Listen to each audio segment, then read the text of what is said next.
আসসালামু আলাইকুম, ওয়েলকাম করছি আমি আব্দুল কাদির আমার ফেসবুক পেজ ও ইউটিউব চ্যানেল থেকে। চ্যাম্পিয়ন্স ট্রফির একটা ফিক্সার্স বা একটা সূচি বের করেছে ব্রিটিশ একটা গণমাধ্যম দ্য টেলিগ্রাফ।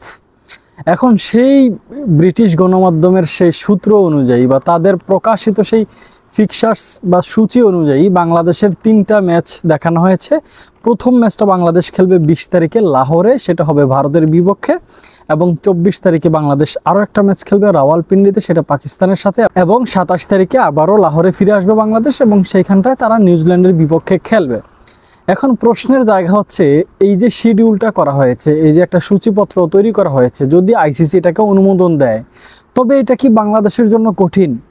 কিছুদিন আগে যখন একটা গ্রুপিং করা হয়েছে যে বাংলাদেশ, পাকিস্তান, ভারত, নিউজিল্যান্ড, তারা থাকবে গ্রুপ এতে, এবং গ্রুপ বিতে থাকবে কারা? ইংল্যান্ড, অস্ট্রেলিয়া, সাউথ আফ্রিকা এবং আফগানিস্তান। তখন বাংলাদেশের অনেক মানুষ যারা ফেসবুকে খুব বেশি কথাবার্তা বলার চেষ্টা করেন, লেখালেখি করেন, সোশ্যাল মিডিয়াতে দেখা গেছে যে মানুষের এত রকমের কান্না, এত কান্না করতে পারে মানুষ, এত মায়া কান্নায় নিজেদেরকে আবির্ভূত করতে পারে যে বাংলাদেশের নাকি অনেক কঠিন গ্রুপ হয়ে গেছে।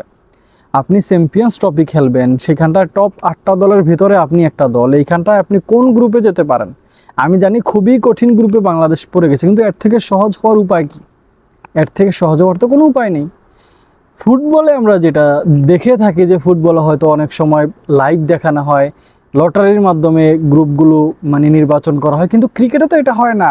ব্রডকাস্টারদেরকে খুশি করানোর জন্য, ভারত পাকিস্তান ম্যাচের জন্য, অস্ট্রেলিয়া ইংল্যান্ড ম্যাচের জন্য এগুলো কে করে, কিভাবে করে আমরা আসলে ওরকম জানি না। কিন্তু এই যে ম্যাচের এই যে সূচিপত্র প্রকাশ করেছে, যদি এটা চূড়ান্ত হয়ে থাকে, বাংলাদেশের জন্য এখানটা একটু বিপদ আছে বলে আমার কাছে মনে হয়। দুইটা দিক হইতে পারতো। এখন যেইভাবে দেওয়া হয়েছে সূচিটা, এটাকে যদি একটু উল্টিয়ে দিতে পারতো, আমার কাছে মনে হয় বাংলাদেশ শুরুতেই সহজ একটা প্রতিপক্ষ, ন্যূনতম সহজ একটা প্রতিপক্ষ পেত। নিউজিল্যান্ড, যাদের বিপক্ষে আমাদের আগে অনেক জয়ের রেকর্ড আছে, আমরা তাদেরকে বাংলা ওয়াশ পর্যন্ত করেছি, ওরকম রেকর্ড আছে। যদিও সেই সময়কার নিউজিল্যান্ড আর এই সময়কার নিউজিল্যান্ড অনেক পার্থক্য, তবুও এটা আমার বলতে দ্বিধা করছে না যে ভারত পাকিস্তানের থেকে নিউজিল্যান্ড মোটামুটি তুলনামূলক কম শক্তির দল। তো এটা যদি উল্টিয়ে দেওয়া যেত, নিউজিল্যান্ডের সাথে প্রথম ম্যাচ, তারপরে পাকিস্তানের সাথে, তারপরে ভারতের সাথে, এরকম যদি করা যেত, তখন আমরা একটু মনে হয় যে ভালোভাবে শুরু করতে পারতাম। আর এখন যেটা আছে, এটা হলে আমার কাছে মনে হয় যে এরকম হইতে পারে যে বাংলাদেশের টার্গেট এরকম হওয়া উচিত, ভারত এবং পাকিস্তানের বিপক্ষে আমরা অন্তত একটা ম্যাচ জয়ের চেষ্টা করব, এবং সর্বশেষ যখন সেমিফাইনালের সমীকরণ চলে আসবে আমাদের সামনে, তখন আমরা নিউজিল্যান্ডকে হারিয়ে দিয়ে আমরা সেমিফাইনাল খেলতে পারবো। যদি এই একটা সুবিধা এবং অসুবিধা আছে। পাশাপাশি বাংলাদেশ দল যেই 2টা ম্যাচ খেলবে লাহোরে এবং একটা ম্যাচ খেলবে রাওয়ালপিন্ডিতে। এখন রাওয়ালপিন্ডিতে বাংলাদেশ এর আগে ম্যাচ খেলেছে, গত এশিয়া কাপ হয়তো খেলেনি, তার আগে খেলেছে, কিন্তু লাহোরে বাংলাদেশ 2টা ম্যাচ খেলবে। প্রতিপক্ষ কারা? প্রথম প্রতিপক্ষ হচ্ছে ভারত এবং সর্বশেষ প্রতিপক্ষ হচ্ছে নিউজিল্যান্ড। তো এই 2টা ম্যাচের মধ্য থেকে বাংলাদেশ অন্তত শেষ ম্যাচটা তো জিততে চেষ্টা করবে। তখন বাংলাদেশের এই লাহোরে বাংলাদেশের যে কয়টা ম্যাচ বাংলাদেশ খেলেছে, সেই কয়টা ম্যাচের হিস্টোরি যদি বলি, বা লাহোরের স্টেডিয়াম সম্পর্কে যদি আপনাদেরকে আমি একটু ধারণা দেওয়ার চেষ্টা করি, দেখা যাবে লাহোরে পাকিস্তানের বিপক্ষে বাংলাদেশ 4টা ম্যাচ খেলেছে, একটা ম্যাচও বাংলাদেশ জয় পায়নি। লাহোরে আফগানিস্তানের বিপক্ষে বাংলাদেশ একটা ম্যাচ খেলেছে, এবং ইউএসএ যুক্তরাষ্ট্রের বিপক্ষেও একটা ম্যাচ বাংলাদেশ এই লাহোরে খেলেছে, এই 2টা ম্যাচ বাংলাদেশ জিতেছে। পাশাপাশি শ্রীলঙ্কার বিপক্ষেও বাংলাদেশ লাহোরে একটা ম্যাচ খেলেছে, সেটাতে বাংলাদেশ হেরে গেছে। বাংলাদেশ লাহোরের মাঠে বাংলাদেশ সর্বোচ্চ রান করতে পেরেছে 334, সেই ম্যাচটা আফগানিস্তানের বিপক্ষে গত এশিয়া কাপে, সেটা বাংলাদেশ জয় পেয়েছে। আবার বাংলাদেশ এই লাহোরেই 300 রান করেছে যুক্তরাষ্ট্রের বিপক্ষে, সেটাও বাংলাদেশ জিতেছে। তার লাহোরে এখনো পর্যন্ত যেই ম্যাচগুলোতে বাংলাদেশ 300 বা 300+ রান করেছে, সেই ম্যাচগুলোতে জয় পেয়েছে, এটা একটা ভালো সাইন। কিন্তু লাহোরে আফগানিস্তান এবং যুক্তরাষ্ট্র ছাড়া আর কোনো দলের বিপক্ষে বাংলাদেশ জিততে পারেনি। খেলেছে সর্বমোট 4টা প্রতিপক্ষ, পাকিস্তান, শ্রীলঙ্কা, যুক্তরাষ্ট্র এবং আফগানিস্তান। তুলনামূলক সর্বশক্তির দলগুলির বিপক্ষে বাংলাদেশ জিতেছে, কিন্তু শ্রীলঙ্কা এবং পাকিস্তানকে লাহোরে বাংলাদেশ এখনো হারাতে পারেনি। 7 ম্যাচ খেলেছে বাংলাদেশ, সেখানটায় মাত্র 2টাতে জয় পেয়েছে বাংলাদেশ। পাকিস্তানের বিপক্ষে কোনো জয় সেখানটায় পায়নি।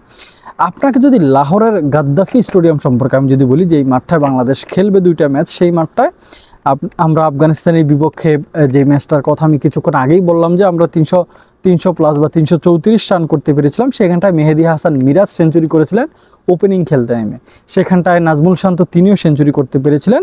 কিন্তু সেই মাঠেই আবার বাংলাদেশ পাকিস্তানের বিপক্ষে 193 রান অল আউট হয়ে গিয়েছিল। পাকিস্তান আবার সেটা 39.3 ওভারে মাত্র 3 উইকেট হারিয়ে সেই ম্যাচটা জিতে গিয়েছিল। তার মানে বোঝা যায় লাহোরে খুব বেশি রান হয়, একদম ব্যাটিং ফ্রেন্ডলি একটা উইকেট। এই লাহোরের সর্বোচ্চ রান, এক ইনিংসের সর্বোচ্চ রান পাকিস্তানের, তারা 375 রান করতে পেরেছে 3 উইকেটের বিনিময়ে। তাদের প্রতিপক্ষ দল ছিল জিম্বাবুয়ে, এবং এই লাহোরের সর্বনিম্ন রান হচ্ছে 201 রান। লাহোরের সর্বনিম্ন রান এক ইনিংসে 201 রান, এবং সেটা এই লাহোরের মাঠের সর্বনিম্ন রান। এখন বাংলাদেশের বিপক্ষে লাহোরে বাংলাদেশের বিপক্ষে পাকিস্তান 4টা ম্যাচ খেলেছে, তারা 4টাতেই জয় পেয়েছে। শ্রীলঙ্কা 1টা ম্যাচ খেলেছে, 1টাতেই জয় পেয়েছে। বাংলাদেশ আবার আফগানিস্তান এবং যুক্তরাষ্ট্রের বিপক্ষে 1টা করে ম্যাচ খেলেছে, বাংলাদেশ সেই ম্যাচগুলোতে জিততে পেরেছে। যেহেতু লাহোরে আমাদের 2টা ম্যাচ, একটা ভারতের বিপক্ষে এবং একটা হচ্ছে নিউজিল্যান্ডের বিপক্ষে, এই 2 দলের বিপক্ষে আমরা লাহোরে এর আগে কখনোই কোনো ম্যাচ খেলিনি। তো এইটা আমাদেরকে নতুন একটা অভিজ্ঞতা দিতে পারে। পাশাপাশি আমরা যদি একটু রাওয়ালপিন্ডির কথা বলি, রাওয়ালপিন্ডিতে সর্বশেষ যে সিরিজটা হয়েছে সেখানটায় নিউজিল্যান্ড এবং পাকিস্তানের মধ্যকার সিরিজ হয়েছে। 2টা ম্যাচের কথা আমি বলি। প্রথম ম্যাচে নিউজিল্যান্ড 336 রান করলেও পাকিস্তান সেই 336 রান টপকে ম্যাচটা জিতে নিয়েছে। দ্বিতীয় ম্যাচে আবার নিউজিল্যান্ড 288 রান করতে পেরেছে, কিন্তু সেই ম্যাচটাও নিউজিল্যান্ড জিততে পারেনি, তারাও সেই ম্যাচটা হেরে গেছে। মানে পাকিস্তান চেস করে জিতে পেরেছে। তার মানে পাকিস্তানের মাঠগুলো খুবই ব্যাটিং ফ্রেন্ডলি মাঠ, সেখানটায় ব্যাটসম্যানরা ভালো সুবিধা পেয়ে থাকেন। স্ট্যাটাস অবশ্য সেটাই বলছে, যেহেতু আইসিসি ইভেন্ট হওয়ার কথা, বা আইসিসি ইভেন্টে আমরা দেখার চেষ্টা করি যে সবসময় স্পোর্টিং উইকেট তারা করার চেষ্টা করে, কতটুকু করতে পারে সেটা এখন দেখার বিষয়। তবে স্টোরি যেটা বলছে, স্ট্যাটাস যেটা বলছে, বাংলাদেশের পক্ষে কিন্তু কথা বলছে না। তো বাংলাদেশের এত মায়া কান্নার আমি কোনো কিছু দেখি না। আমাদের যে ফিক্সার্স সেখানটায় আমি মনে করি আমাদের জন্য এখানটা একটা সুযোগ আছে। একটা সুযোগ কি, যে সুযোগটা আমাদের টি-20 বিশ্বকাপেও ছিল। যেমন টি-20 বিশ্বকাপে আমরা যদি অস্ট্রেলিয়া এবং ভারতের বিপক্ষে 2টা থেকে 1টা ম্যাচ জিততে পারতাম, দেন আফগানিস্তানকে আমরা হারালেই আমরা যেতে পারতাম। আবার ওই 2টা ম্যাচ হেরেও আমাদের কাছে একটা সুযোগ এসেছিল, সেটাও আমরা কাজে লাগাতে পারিনি। সেম একটা সুযোগ কিন্তু আমরা এখন, আমার কাছে মনে হয়, আমরা চ্যাম্পিয়ন্স ট্রফিতে পাবো। দেখেন, ভারত এবং পাকিস্তান এই 2 দলের বিপক্ষে যে কোনো একটা ম্যাচ যদি বাংলাদেশ জিততে পারে, শেষ ম্যাচটাতে নিউজিল্যান্ডকে আমরা হারিয়ে দিয়ে আমরাও কিন্তু সেমিফাইনাল খেলতে পারি। ভুলে গেলে চলবে না, সর্বশেষ 2017 সালে যখন চ্যাম্পিয়ন্স ট্রফি হয়েছিল, সেই চ্যাম্পিয়ন্স ট্রফিতেও আমরা এই নিউজিল্যান্ডকে হারিয়ে দিয়েই সেমিফাইনাল খেলেছিলাম। তো আপনার কাছে কি মনে হয় যে ফিক্সার্স বাংলাদেশের জন্য তৈরি করা হয়েছে, বাংলাদেশের জন্য কতটা কঠিন, বা বাংলাদেশে আলটিমেটলি আসলে এই চ্যাম্পিয়ন্স ট্রফিতে আমাদের লক্ষ্যটা কি হওয়া উচিত? ভালো থাকবেন, সুস্থ থাকবেন, আল্লাহ হাফেজ।